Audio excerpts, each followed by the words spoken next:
Bienvenue la famille madridista, on se retrouve pour une nouvelle vidéo sur l'actualité Real Madrid.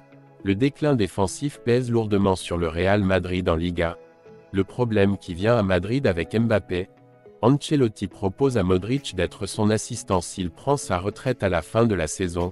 Ancelotti, face à un nouveau défi tactique avec Mbappé. Rejoins la chaîne, en vous abonnant pour rater aucune de nos nouvelles vidéos. Je vous partage tous les infos du Real Madrid chaque semaine. N'hésitez pas à vous abonner en activant la cloche de notification pour suivre toutes les dernières informations du Real Madrid. Je vous dis tout, on commence. Le déclin défensif pèse lourdement sur le Real Madrid en Liga. Il venait de remporter 6 matchs de suite et n'a pas réussi dans les 2 derbys pour laisser 4 points sur les 9 derniers matchs disputés.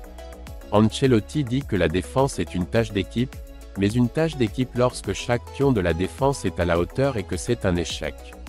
Ancelotti a vécu les différents bancs dans lesquels ses équipes ont connu des moments de faiblesse et a prévenu de ce qui pourrait leur arriver, surtout le mois dernier. L'Italien sait ce qu'il a et a l'intuition de ce qui peut arriver et de ce qui s'est produit. Lors des 3 derniers matchs de championnat, ils ont laissé 4 points sur 9 joués, échouant lors des derbys madrilènes face à l'Atlético et au Rayo Vallecano, qu'ils n'ont pas réussi à battre dans la compétition nationale cette saison. Le défi était de battre Gérone, avec qui l'avantage était en jeu et dont ils sont sortis vainqueurs, et de remporter le 0-1 de Leipzig en Ligue des Champions. Cette victoire contre les Catalans a été annulée par le nul de Vallecas, même si les hommes de Michel sont entrés dans la même dynamique hésitante que les Blancs et n'ont pas profité des revers contre les équipes basques. Ils ont fait match nul contre le Real et ont perdu contre l'Athletic. En faveur des madridistas, c'est qu'ils n'ont pas perdu, c'est un boosté de morale qui n'évite pas les doutes, surtout en défense avec tant de blessés. Rudiger, oui. Nacho, non. Résolu le problème dans le but, comprendre que l'Unin transmet plus de sécurité pour vos collègues que Kepa, qui fait couler de l'eau d'en haut.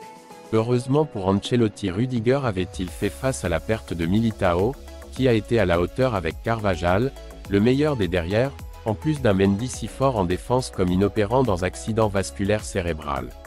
Le problème est survenu avec la blessure d'Alaba, qui n'a pas été prise en compte. Nacho, cette réponse positive, le capitaine avait cédé ces derniers temps saison.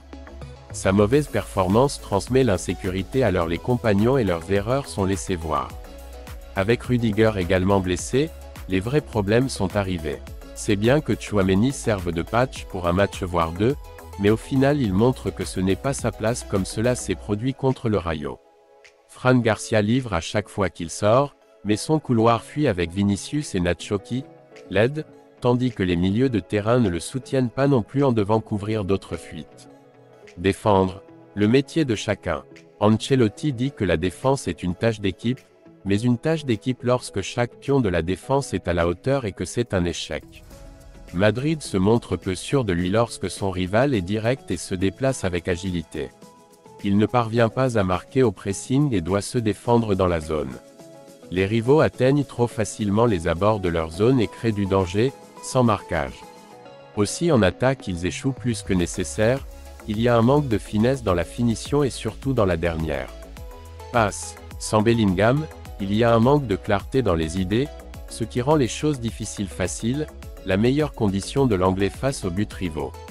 Madrid crée beaucoup de jeux offensifs, mais ses fils se défont lorsqu'ils entrent dans la surface. Entre l'Atlético et le Rayo, ils ont réalisé 18 tirs, dont 8 cadrés. Les Blancs ont tiré davantage, 27 fois, dont 12 entre les bâtons, pour ne marquer que 2 buts. La lucidité offensive et l'équilibre défensif commencent à faire défaut dans un Madrid qui entre dans la dernière ligne droite de la saison où commencent à se jouer les titres. Le problème qui vient à Madrid avec Mbappé. Si vous confirmez votre signature avec le Real Madrid, vous devez accepter votre présence aux Jeux Olympiques de Paris 2024. Ils se déroulent du 24 juillet au 9 août, 10 jours seulement après la finale de la Coupe d'Europe et en pleine pré-saison du club. Tous les chemins mènent à Kylian Mbappé pour devenir un nouveau joueur du Real Madrid. Le footballeur a déjà informé le Paris Saint-Germain qu'il ne renouvellerait pas son contrat et qu'il ne continuerait donc pas au Parc des Princes la saison prochaine. Le Santiago Bernabéu semble être sa nouvelle destination, même si avant de faire ses débuts officiels, il devra résoudre une situation difficile avec son nouveau club. Cette 2024 est l'année de l'Eurocoupe et les équipes participantes participeront au tournoi en Allemagne à partir du 14 juin, date du début du premier match. Réunion jusqu'au 14 juillet dont la grande finale est prévue au Stade olympique de Berlin. Les joueurs des équipes qui iront le plus loin, parmi lesquels la France a de fortes chances, retrouveront plus tard la dynamique de leur club.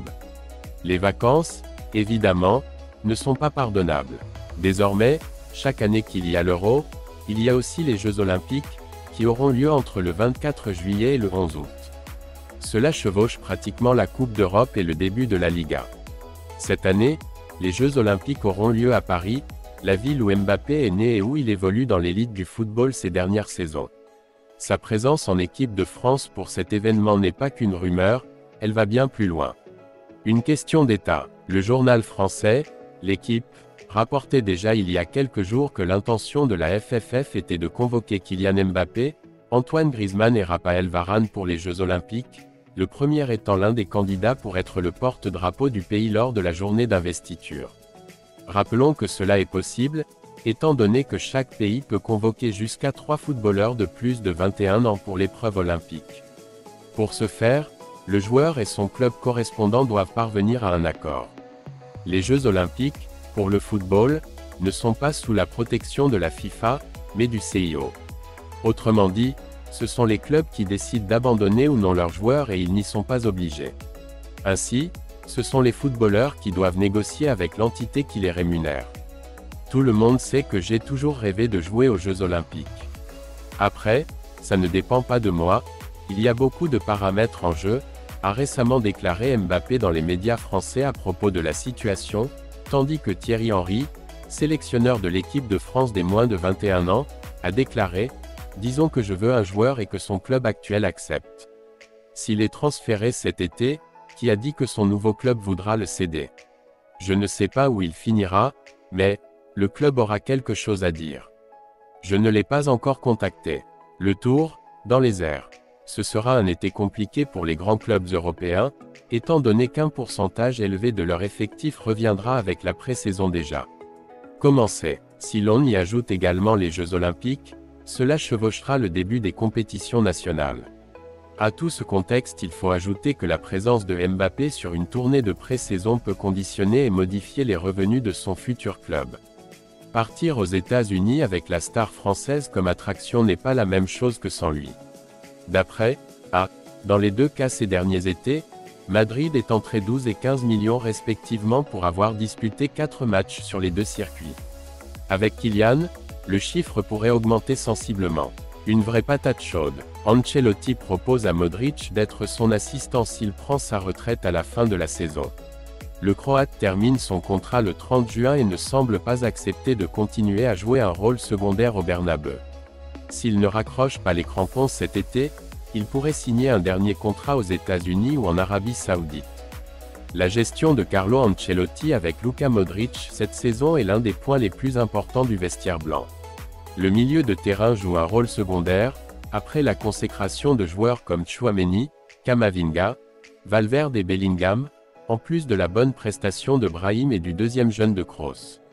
Le Croate est le footballeur le plus touché du noyau très peuplé de l'équipe blanche. Habitué à être un pilier essentiel de l'équipe, Modric apprend à ne plus être le protagoniste et disparaît peu à peu des alignements. Il est sur le green depuis 1468 minutes, réparti sur 28 matchs, dont 16 en tant que titulaire. Avec tout cela, son contrat se termine le 30 juin et son avenir est toujours en suspens et totalement inconnu. Le renouvellement ne semble pas être une option et, selon le communicateur Ramon Alvarez de Mon, Carlo Ancelotti aurait proposé à Modric de faire partie de son staff technique s'il décidait de raccrocher les crampons. S'il ne renouvelle pas avec le Real Madrid, Modric envisage également la possibilité de prendre sa retraite dans les championnats américains ou saoudiens, pour signer un dernier contrat, maintenant, avant de mettre un terme à sa carrière de footballeur. La fin de sa brillante période à Madrid est proche.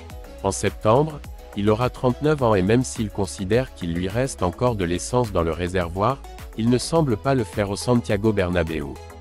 Du moins avec le rôle actuel, qu'il refuse d'accepter, pour le moment. Ancelotti fait avec lui un cours de patience, avec des prérogatives qu'il n'a pas avec les autres joueurs. Il connaît son influence dans le vestiaire et ne veut pas qu'il se trompe à un moment aussi important.